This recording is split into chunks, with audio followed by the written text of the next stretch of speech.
afternoon, AO. Thank you for joining me. I'm a member in multiple organizations, professional organizations, charities, all kinds of things, and this is definitely one of my favorite uh, groups. I love the people that are in here, and I'm always grateful to Sean Thomas for letting me be a part of it. It's very exciting. Okay, so I have a list of questions. I don't know how many, they're all here in my phone, and I'm going to work on these. And let's see. First question is from Shelby Josie, and her question is, what are great vendors slash suppliers to purchase personalized bags or boxes at a great price? So she's looking to purchase bags and boxes. Let's see. More in detail, I have an online store. I'm wanting to start monthly style boxes or mystery boxes available on my boutique website. Okay.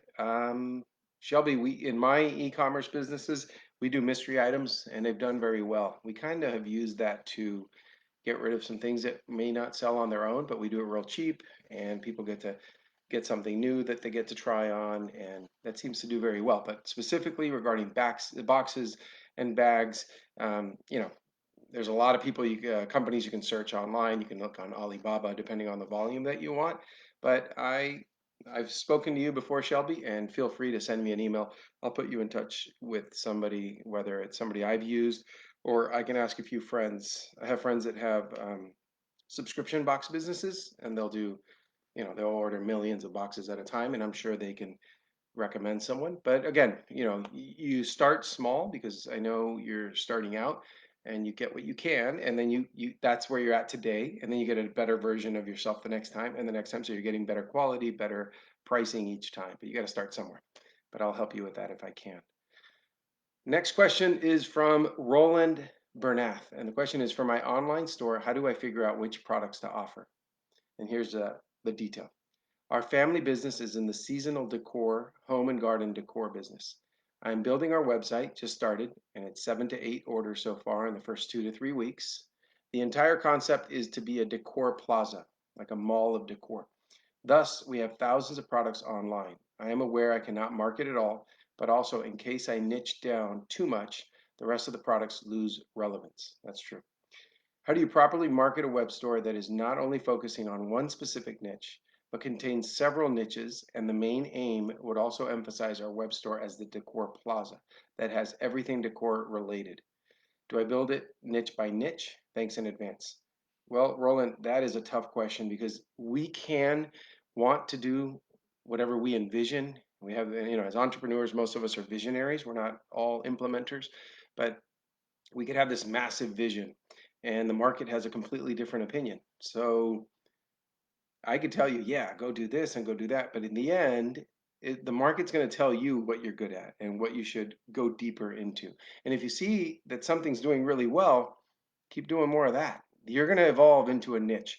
I have businesses that I never would have dreamt that I'd get into, and I would have laughed if somebody told me that's what I'd be doing, but that's what the market wanted me to do, and I figured out a way to do it well and at a good price and good quality and faster service, and so that's what I got into. So don't try to guess it all today. Try to put it all out there. Put as much as you can. See what's really working and dive deeper into that. You are not, I promise you, you will not be great at everything. You're going to be good at a lot of things, probably be bad at a lot of things, but you're going to be really, really good at a small number of things. So take that as a potential starting thought, right? It's hard to carve out niches and decide, yep, I'm going to be the rock star leader in this one thing. What if there's no market for that? What if you just can't compete with the current leader in that market?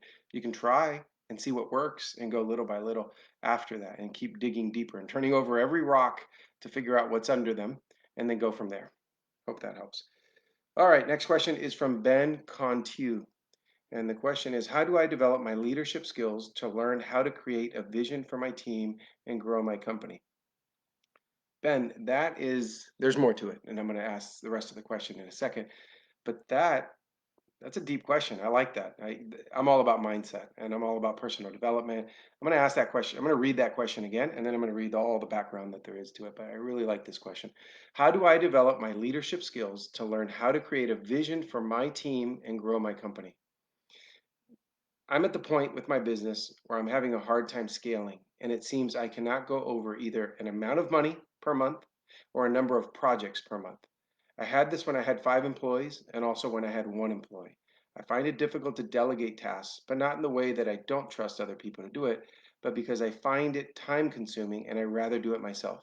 Of course, this leads to frustration and some of the work doesn't get done in time. A problem that I see is being unfocused on one project at a time.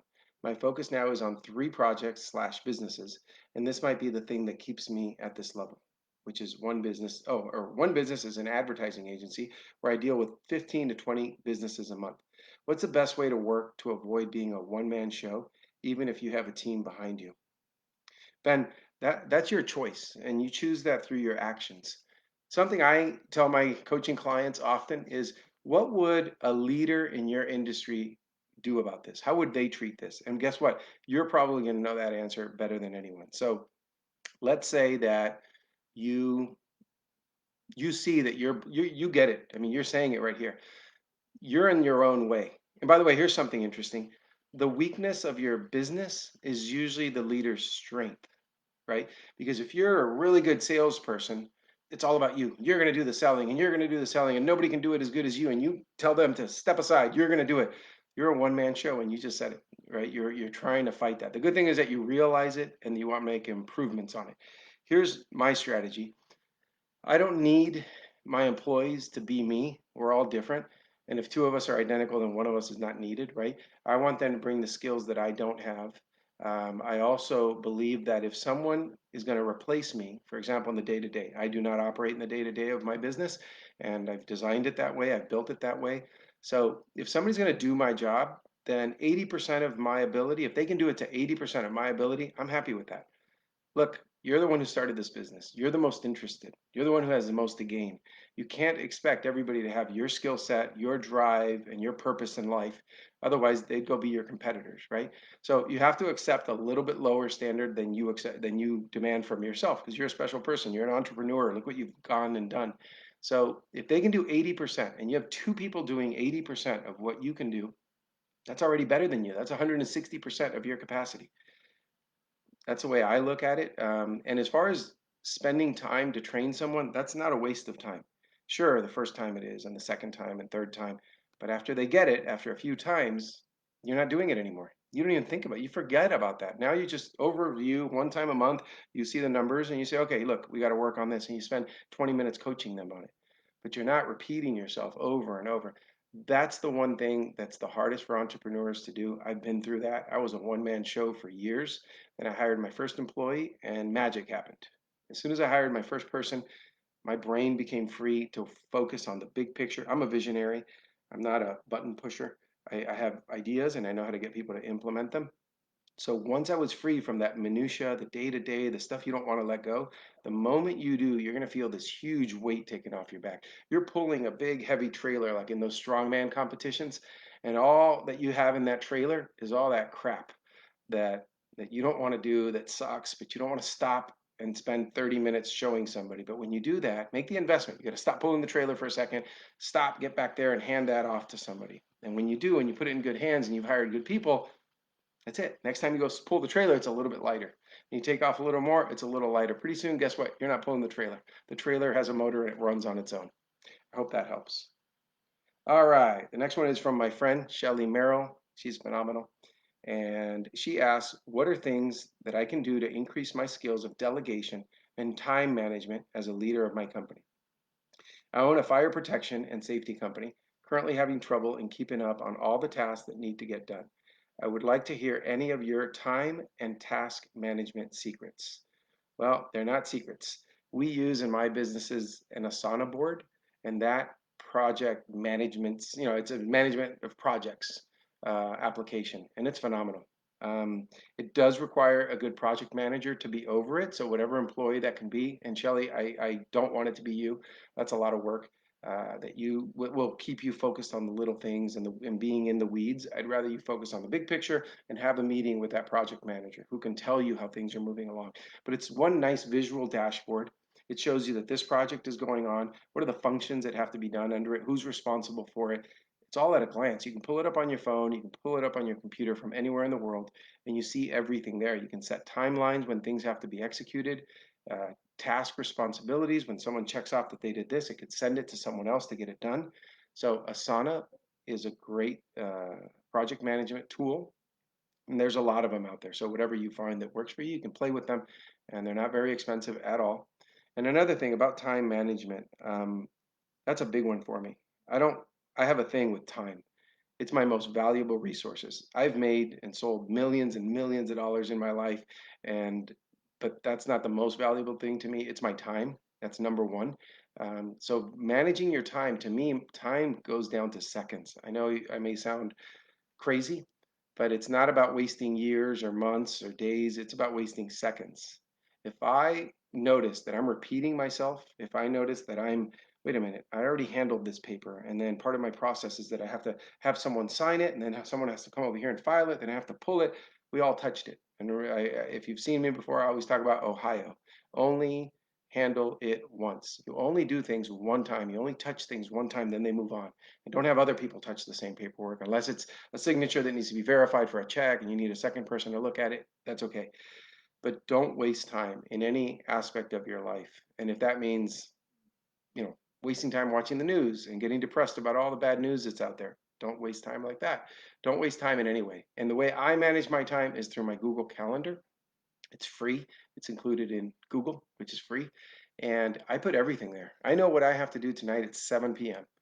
I don't know what it is right now, and I don't have to. I don't have to have anything in here. I'm clear to think of great thoughts, develop new business ideas, and have my implementers do it.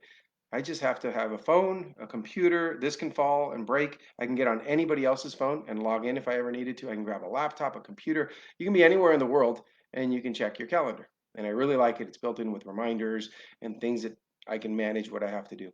And there's an AO person here of the many that I coach in here who says that I've helped change her life through using Google Calendars. So I know it works. I know that people are using it and it works for them. So highly recommend it. All right. Question is from Lauren Saints. What is the best way to send out a video link in an email to get the reader to click the link and watch the video without it looking like spam? Maybe maybe what would be some of the best practices? So she's asking for best practices on sending a link to a YouTube video so it doesn't look like spam. And more information here. I created videos, I posted on YouTube, and I want to do an email campaign to send them to potential clients, current clients, etc. For current clients who know me, they will watch it, but I don't want potential clients to think it is spam. Well, technically, if they're not your client, they didn't ask to be on that email, that is spam. So you want to make it the less spammy possible. I'd love to know what you've done about it so far, Lauren. I don't know if you're just contemplating, how long you've been thinking about this, but I'll tell you how I go after things. It's testing. So we send in my business, different businesses, we send, let me calculate it real quick, uh, roughly, let's see, it's 20. Let's say I'm throwing a quick number, but something like 70 emails a week, right? Yeah, roughly something like that on different websites, different things. But what we do is we A/B test it. So some of the big websites that we have, we will test two, and we'll send 500 to this group and 500 to this group. So we send these, and within the first, I don't know how long our guys take, if it's an hour, 2 hours, 3 hours, we see which one had the best open rate, click through, purchasing, right?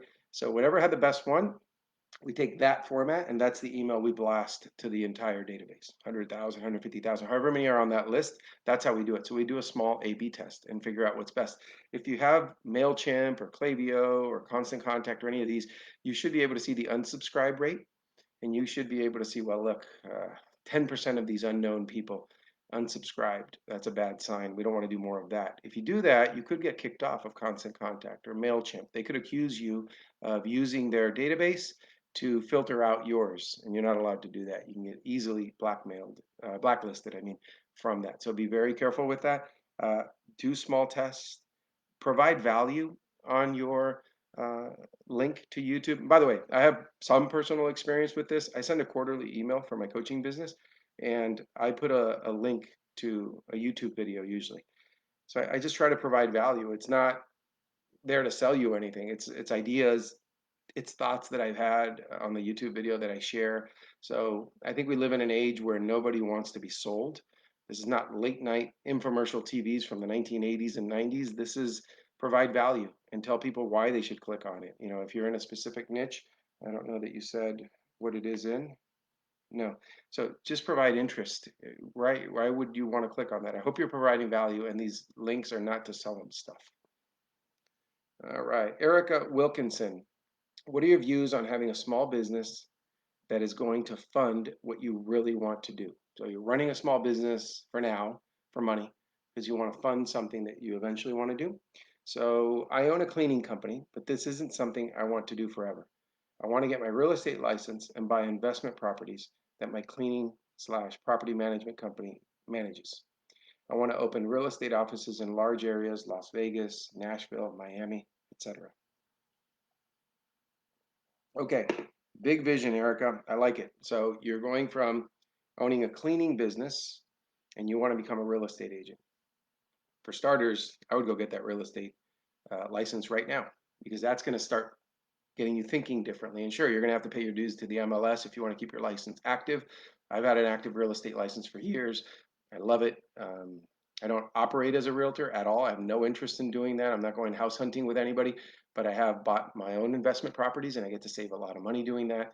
And occasionally, if a friend asks, I'll let them use my MLS and look through things. And I've even earned, I don't know, $30,000, $40,000 helping friends find properties, but I don't go house hunting with them. I send them to go look at a warehouse or whatever. So if they like it, they book it or they buy it, and then I get a commission. So that, that's a cool thing to have.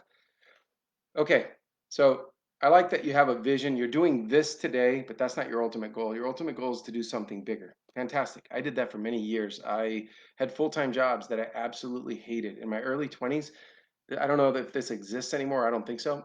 I was in data entry.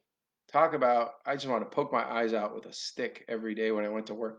I would get a piece of paper and I'd have to type the data that was on there. But I did that temporarily because I knew that I wanted to achieve this bigger thing. So I worked every day to get to this bigger thing. So I see that you're doing that. Let's see. But the question is, yeah, what are your views on having a small business to fund what you really want to do? Absolutely. But I recommend working toward that that thing that you want to do. So it doesn't just become this pipe dream that you never accomplish. Start taking those little steps to get you there. And the first one is, depending on your state, sit for the 63 hours or however long it is class that you have to do so that you can sit for the exam with the state and get your license. And then start doing some deals on the side. A lot of real estate agents, they don't work full time as real estate agents. They have full time jobs and they'll do a deal here and there because they'll get their name out there. And you'll read it in all the real estate books and the classes. They'll tell you start with your circle of influence. Talk to everybody you know. Make sure that not one of your friends ever buys a house or sells a house or rents or whatever you want to help in without consulting you. And that's easier said than done. When I first started in real estate, I had friends buy homes with realtors that were complete strangers. And I got so upset and I thought, why didn't they use me? And then I realized that was my fault. I didn't stay top of mind. I didn't send them a flyer in the mail. I wasn't emailing them. I didn't talk about it every time that I saw them. And it's unfortunate you have to be that kind of friend in that business that you have to remind people that you do real estate, but you don't have to be creepy about it. You don't have to tell them, hey, do you want to buy and sell? Do you want to buy and sell? Don't ask them that. But you can mention, oh, the real estate market's doing well. I looked up your street before I came here and I saw that your neighbor down there sold. Boom.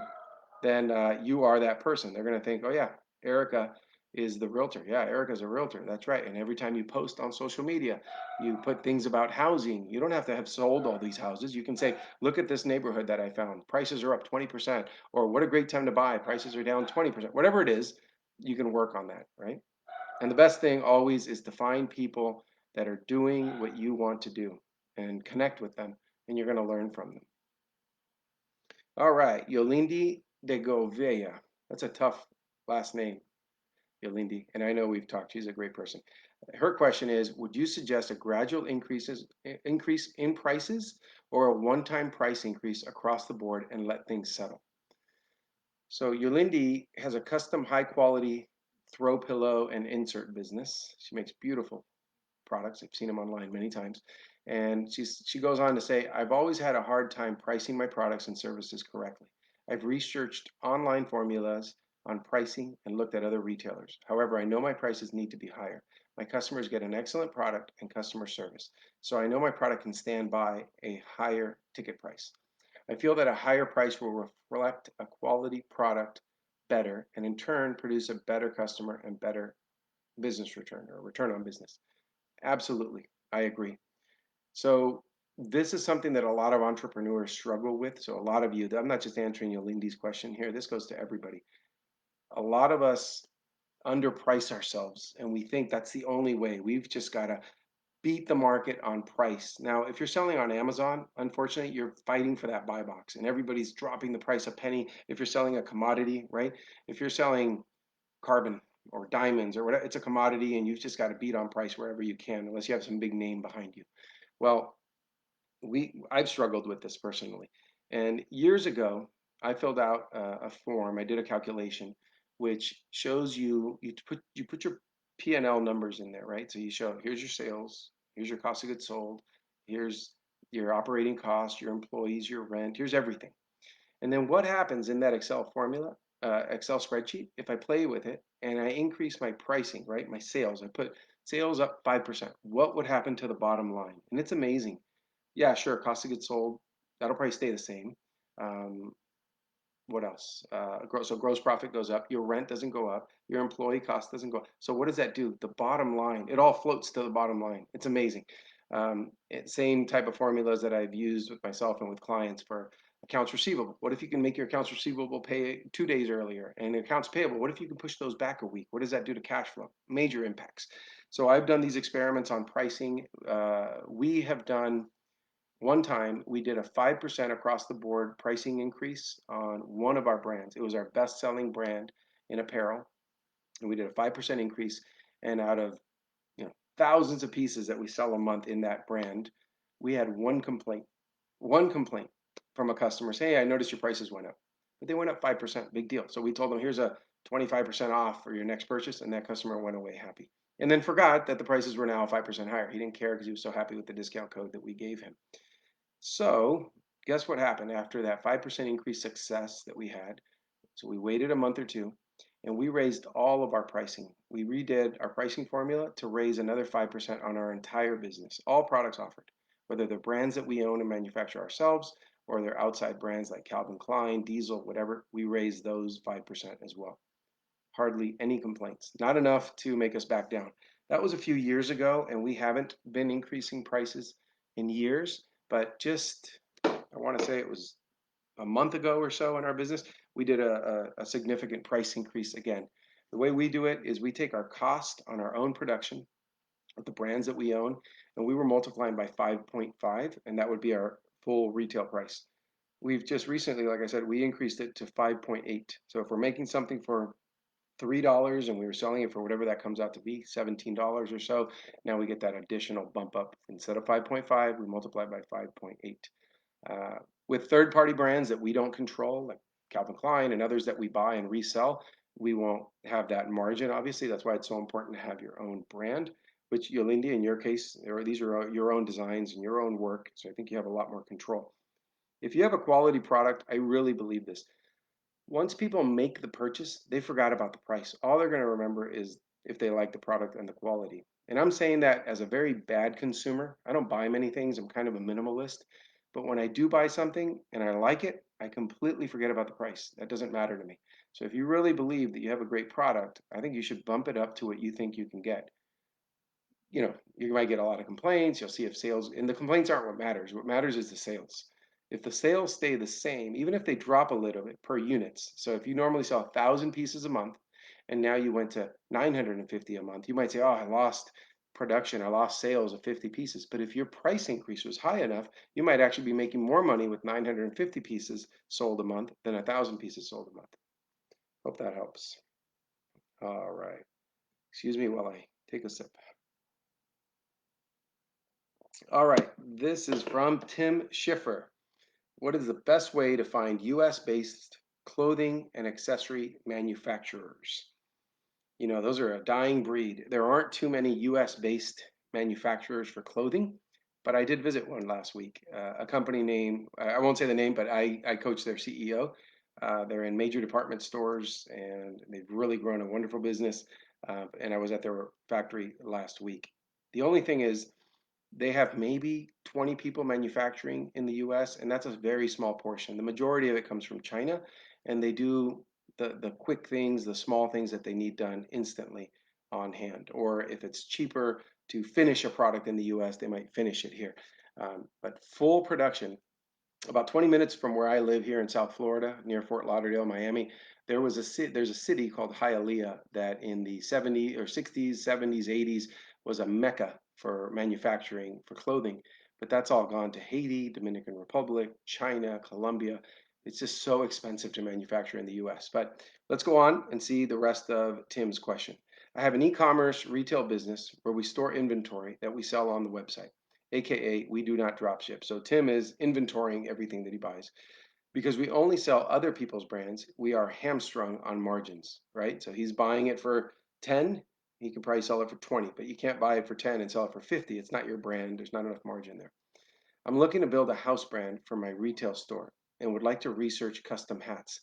I have a pretty accurate vision of what the end product should be, and I understand from querying my brand partners network that minimum order quantity and ability to do completely custom molds are two details I should look to uncover in my search.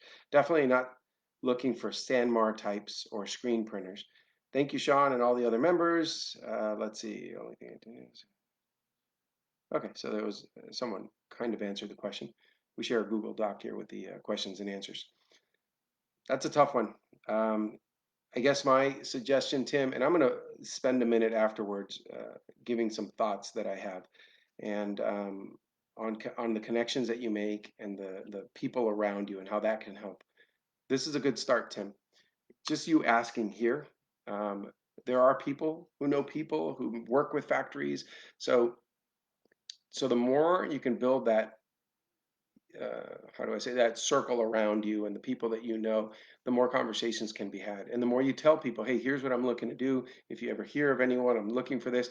You can have all these warriors on your side helping you accomplish goals, right? I try to help people as much as I can. I live under a philosophy that I want thousands of favors out there on the street owed to me. And my goal in life is to never have to cash in on them, right? Because I've done well enough that I don't really need anybody to help me. But I'll help so many people now because one day I might end up living under a bridge and I want to contact people and say, hey, remember that those 50 times I helped you? Do you think you can get me a job? Right. So I kind of have that approach. So if you build that network around you, people are going to be out there looking for you to help you out and put you in contact with the right people. Coincidentally, in full discretion here, I spoke to Tim today and we talked about some things. And I'm going to share not any specifics about Tim, but just some thoughts that I shared with him. And there was a common theme today. I had 3 different calls, and all of them kind of ended up with this same topic in mind that I touched on here, and I will more in a minute. Okay, the next one is from Daniel A. Combs. Question: what can I make suppliers give me? How can I make suppliers give me what I want? Oh boy, Daniel. How can we make our spouse give us what we want? How can we make our kids give us everybody, right?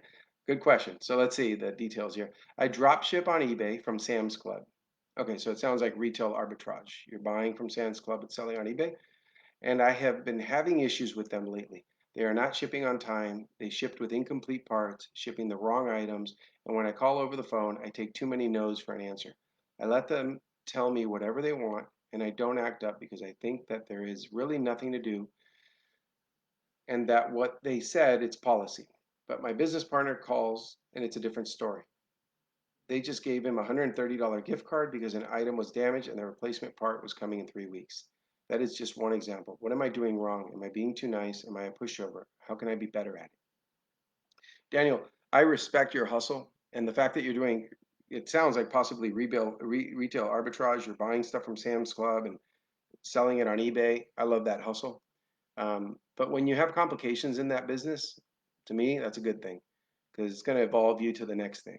I have a friend who 2 years ago, he netted something like $3 million off his business. And he consistently does over $1 million in profit in his business. Well, he started doing what you're doing. He started buying products and selling them on Amazon. Total retail arbitrage. He was just buying deals at Costco and taking, and that's how he started. But something had, and he was doing an okay living, a pretty good living. But thank God something went bad. They closed him. They stopped selling him. Amazon started blocking it. Those were all blessings. So you're in a business that doesn't have, I think, the most explosive future behind it. It's great, and I respect your hustle, and I like what you're doing, but I don't think you're building your own brand, and you're not building something you can sell and you can pass on. So when you get these challenges, don't think of them as the worst thing possible, right? It might be a blessing in disguise. Some of the worst moments in my life turned out to be the best things ever. And here's what I would do. I would be on that phone call when your partner makes that call. If he's getting better, he or she's getting better results, be on that call. See what he or she's doing differently. There's something that you're missing that they're doing. So I don't know if it's too nice or you're a pushover, but you know what? When I hear people talk, I'm constantly alerted by red flags that somehow ring in my ear, or red, sirens that sound, and people don't notice it, but it's these little tiny words that they say. I'll give you an example. When my wife asked a vendor if they could do something, here's an example. The warranty on our roof ran out, and there's a cracked tile on the roof. My wife, I've heard her say this, and she'll admit to it. She'll call the roofing company, and I'll hear her talking, and she'll say, "Hi, is there any way you can do this? Or you probably can't do this, but all this negativity up front." My way of approaching that conversation is way different, and I usually get way better results. So let's say the person who answers that phone, her name is Sandy. "Hi, this is Sandy at Rocky's Roofing." I go, "Hey, Sandy, look, I really need your help. I don't know what to do. I don't know who to talk to. My name's Joel Gandara. I'm a customer of your guys's. You guys did phenomenal work on my roof, but I just found a cracked tile. And I really, really hope you guys can help me. I think the warranty just ran out, but I wonder if there's anything you can do." And just stay quiet. And 9 times out of 10, they give you what you want. And those are just little tiny things that maybe I said something a little different. I assumed she could do it. I asked very nicely. I used her name. That's a very powerful tool that you can't imagine. Okay, those are all the questions. I hope that gave you guys some clarity. Again, these questions are not just being answered for the people who asked them, but I hope they bring value to people who might be in these situations next time, or you can somehow connect. I have a similar problem, and what Joel said is somewhat an idea, so maybe I can discover that. So you have to do the research now. But something I want to talk about, that today I spoke to 3 separate people, and and 2 of them were AO members, and it was about building your network. I know that this is something you hear all of the time. When you hear something being said all of the time, you have to wonder if there's some truth to it. And in my experience, there is absolute truth to it. If you connect with people who are, no one's better than anybody, but if they are a step above you in accomplishment and success and where you want to be in life, and that's who you should be connecting with, if you connect with people like that, you are going to have more opportunities, and you're going to open your world. You're going to start thinking differently. And that may be a little painful, because that means if you're here and you want to get here, then you can't be hanging out down here. You can't be hanging out with people who are bringing you down. I don't care if that's your spouse, if it's your parents. You need to figure out how to control or change that situation so that you're moved to this higher level. Because when you do that, you're just opening up this whole world. Now, how do you do that? I get asked that all the time. How do you connect with those people up here? First of all, you don't have to connect with the highest person. You don't have to cold call Jeff Bezos, CEO of Amazon. It's probably not going to happen. But you can connect with someone a step above you, right? And start clicking with those people. And that person will invite you to a party, and you'll meet their contacts and their friends, and you'll open up your world, right? And then you always shoot to meet more people. Not that you're discounting everybody at your current level, but if you're here now, you're going to keep moving up. Um, there's nothing wrong with that. There's a lot of benefits to it. It brings a lot of happiness in your life, and it just opens a whole lot of doors. I've done that my entire life. I appreciate all the people that have helped me get to where I get, and if I could do anything for them, I absolutely will. And I don't approach these people who I want to meet and learn from a selfish place. I simply tell them, and this is pure sincerity because I'm a very sincere person, I will write them a note handwritten, and I'll send it to them, and I'll say something. And by the way, I've spoken to the founder and former CEO of Banana Republic, the owner and or CEO and owner of Perry Ellis. Perry Ellis owns a lot of brands, Penguin and a bunch of these other brands. And I've contacted people who I really admire and I like what they're doing, and that's how I get a hold of them. Also, the founder of Runner's World magazine, because I like that. I like running. So I've contacted these people simply by, in some of these cases, by writing a sincere handwritten letter and telling them that I followed their career. I've read about them and I think they're a phenomenal person. I love what they've accomplished. And here's who I am. And here's what I've accomplished. And one day I dream to aspire to do things like what you've done. And if I could have a 20-minute phone call with you, it would mean the world to me. And, or if they're local, I'll invite them to coffee or lunch. And it usually helps if there's a connection in between. If you know somebody that can put you in touch with them and make that introduction, that is the warmest way of getting introduced. And I make a lot of introductions for people when I get asked to, but I don't do it for a stranger out of the blue. I don't do it for somebody that seems too transactional. I do it if it's somebody who looks like they make good relationships and will give me a good name by doing it. I'll give you an example. I've heard a lot of you talk so well about Tom Black, who's a sales expert. He's so that's all I knew. I knew Tom Black is a sales guy. Something about Tom Black. I keep hearing you guys do your updates and Sean talks about him and everybody says he's so great. So I said, I got to meet this guy. I got to meet every great person that I hear about. So I asked Sean, I keep hearing great things about Tom Black. Never met him. Don't know who he is. Could you introduce me? And Sean, within minutes, introduced us. Hey, Tom, meet Joel. Joel, meet Tom. Boom. Sean's off the hook. He did a great deed. He put us in touch. So today I had a call with Tom Black and I got to meet him and I was blown away by how impressive he is. That guy has more sales success than anyone I know, I think, especially hands-on sales because he started from the bottom selling books. So now what's going to happen? Tom was willing to talk to me. Just, hey, this guy wants to meet me. I'll meet him and I wanted to talk to him. So what's going to happen? If anyone tells me they need help with sales development, I'm going to say, go talk to Tom Black. The guy's amazing, right? So there, three people, all successful, all are nice people. We all got together, met, and now good things will come from all of it, right? Sean did a good deed in putting us in touch. Tom now knows what I do. I told him I'm a mindset coach. I help people think clearly and get obstacles out of their way. I know to refer Tom Black because he's phenomenal at sales. So, oh, and by the way, if you try to meet someone and they don't want to talk to you and you've tried, by the way, you don't try once, you try multiple times very politely and you know, in a nice way, and it's been multiple times and they're either rude to you or they ignore you after many attempts, great. You don't want to be around that person. It worked out. They filtered themselves out. You don't need them in your life. But all of my friends who are very successful, they are all very nice people and they all want to help people. So that's who I surround myself with. That's how I live my life. So that's what I attract. And same thing. If you can't connect to nice, successful people, you might want to check yourself and make sure you're giving off that vibe and that you have the right intentions in mind. So if you do have those right intentions, you give off that correct vibe, go for it. Go talk to more people, go connect, and don't be scared to do it. And if you build a relationship with me or with Sean or Tom or Paul Schoonover or any of these mentors here, they will want to help you. If they see that you're helping yourself and you're working hard and you're struggling and pushing, and then we're all going to want to help you. I hope that helps. I hope you guys are great and have a good day. Thank you.